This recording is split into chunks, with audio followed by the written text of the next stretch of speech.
welcome. This is Kevin, also known as AWOL, and today we're going to do Valentine's Day. I don't know if you saw the last video, but that was we did Chinese New Year's, and right behind Chinese New Year's this year is Valentine's Day. So last time I kind of gave a little bit of a rundown as to what Chinese New Year's was, but I got to be honest, I really don't understand Valentine's Day. I know it's a day where Hallmark gets a lot of cards sold and florists get their flowers sold. I got nothing on this one. I have no idea what it's about. So if you know what that's about, leave me a comment down below. Um, so this bag was obviously Little Hearts inspired and it was fun. Um, it does start differently, and I don't know. Can you kind of see? There's two strings on the insides and four on the outside. Then you loop it over, and there's again two on the inside, four on the outside.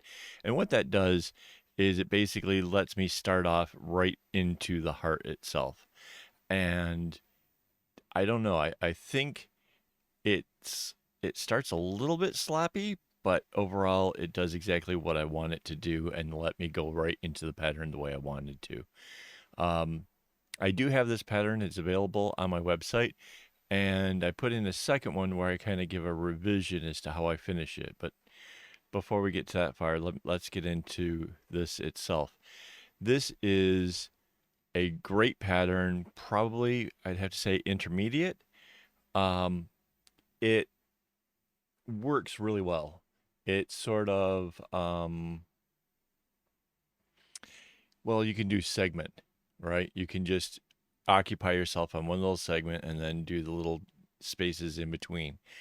But because there's so much zigzag going on, and it has to be a certain kind of a zigzag, that I would recommend that you get yourself into a pattern as to how you do it.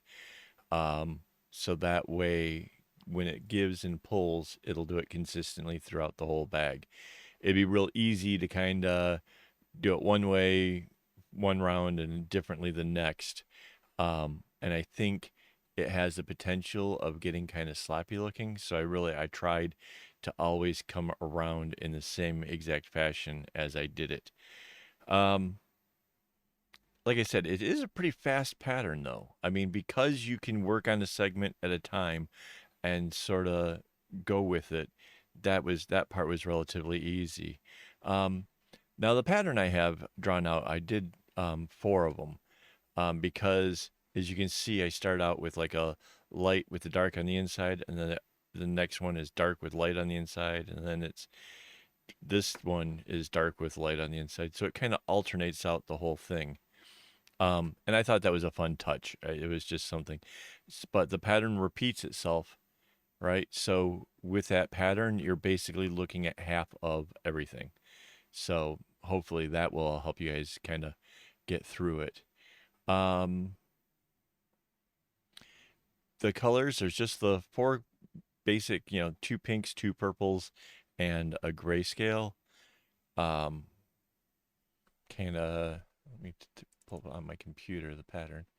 It is basically as you go into the kumi, you would have the two purples, two of the dark, two of the light, and two of the gray. And it really is relatively that simple to pull it off. Mind you, I have the strings doubled up so that way I can actually have the kumi. Otherwise, it would not be enough. It'd only be 6 strands, but that makes 12 individual threads.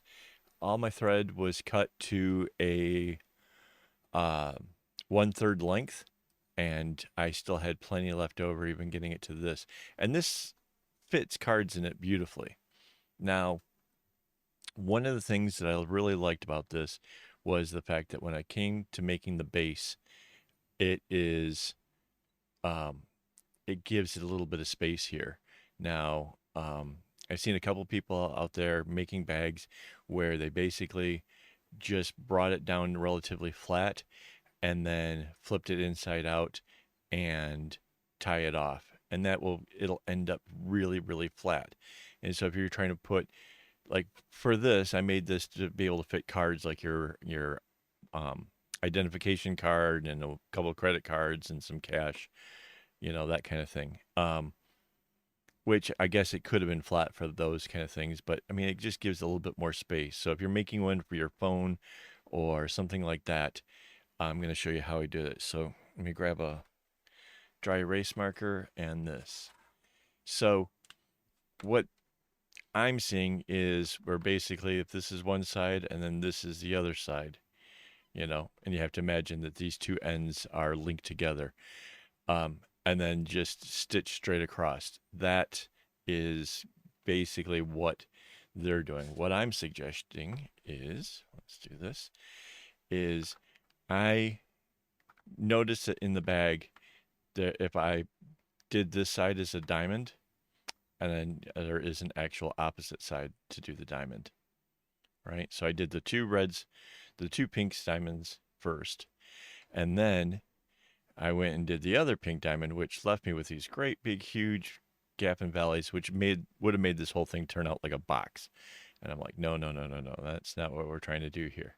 So I then had to bring the purple one down and bring it basically, then this one, purple one down, and bring this all the way across. So there's another diamond here, and then the partial grays and the little dots in the sides. I don't know if you can see that.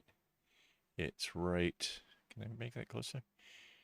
Right in here, there's a couple little dots that just help flatten out this whole space down here. So now we have it like this. And then, so this is the pink heart, like there.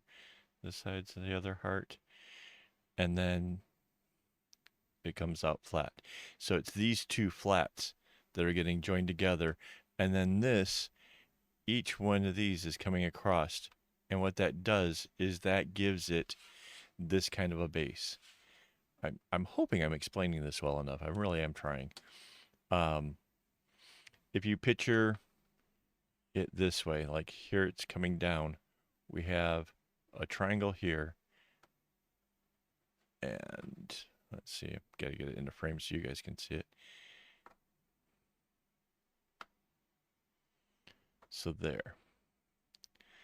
That's what we're having. This tucks in to this point here, and that's what gives it a more squarish base.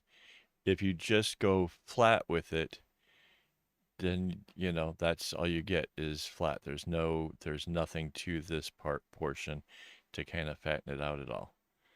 Where having this one diamond and letting it go across will give you the space. And if you make this diamond bigger, then this side here will be affected. It'll become shorter, but you'll have it go deeper still. Right? Does that make sense? Hopefully that makes sense. I I really want to be able to show. I learned this stuff in drafting class back in junior high. Got ahead of myself with some friends' help, and the teacher, I guess he liked us, and he had us building things with paper. So if you've ever seen where like they do the cube, it would be sort of like that, where you have, right? But since we're working with our knots, having this, you could make this side longer than the other side and flip it over. But instead, we're only going to bring some of that down. And then this diamond here kind of rounds the whole thing up a little bit. So hopefully I've explained that well. If you have questions, leave it in the comments. Um, I think that made sense. Like if I was a new person trying to do this, I think maybe I would get it. Mind you, again, I had drafting. I don't know. I don't know if that really helped me that much more, but this is the heart that makes up that diamond, and you can kind of see where the rows of knots are. You can see right here where this came in, and then there's a row of knots right here, and a row of knots right here, and then there's a straight row straight down the middle. and it allows the hearts on the sides to sort of come together. I think it made for a really cool effect, and I think the end result is really great. My wife made this super long strap for it, which I think definitely makes it cool. You could wear it, over your shoulder or over your neck or whatever. So if you're heading out to lunch, you could have the basic essentials with you. That was that was the hope and aim for it. So I don't know if you have other ideas you want to see me try to put together, you got questions on how I did this, maybe something I didn't explain very well, leave it down in the comments. Thank you for watching through this long in the video. Definitely appreciate that. Um, and once again, I want to thank all of my Patreon supporters. You guys are great. Without you, I don't think I would have kept going with this channel. Um, you really helped make all of this stuff possible. So, want to sincerely thank you. And as always, don't get your string in a bunch.